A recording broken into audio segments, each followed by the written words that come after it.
بص اقول لك على حاجه.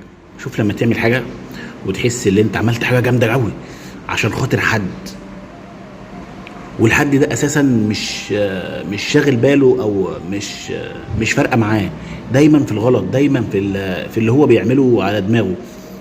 بتزعل على نفسك عشان انت بقى بتبص اللي انت عايز تصلح اللي حواليك، بس مش عايز تقول له اللي انت غلط. ما ينفعش اللي انا اقول له اللي انا غلط. ليه؟ عشان انت بتعمل حاجه وعايز بسببها اللي هو يتغير، بس ما ينفعش اللي انا اقول له انت.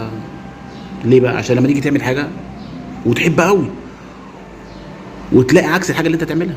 شفت لما انت تعمل حاجه كبيره بقى وتحلف والله العظيم وكتاب الله انا عملت وما عملتش والحكايه والروايه، وفي الاخر ما تعملش حاجه.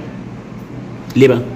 عشان انت بتحب الناس، بتحب كل حاجه حلوه. انا بحب كل حاجه حلوه، بس مش شاغل بالك بقى الناس دي فاهماك ولا مش فاهماك، عارفاك ولا مش عارفاك، عارفاك اللي انت كويس وبتعمل الحاجه دي عشانها ولا لا. مش فارق ما تفرقش معايا الكلام ده.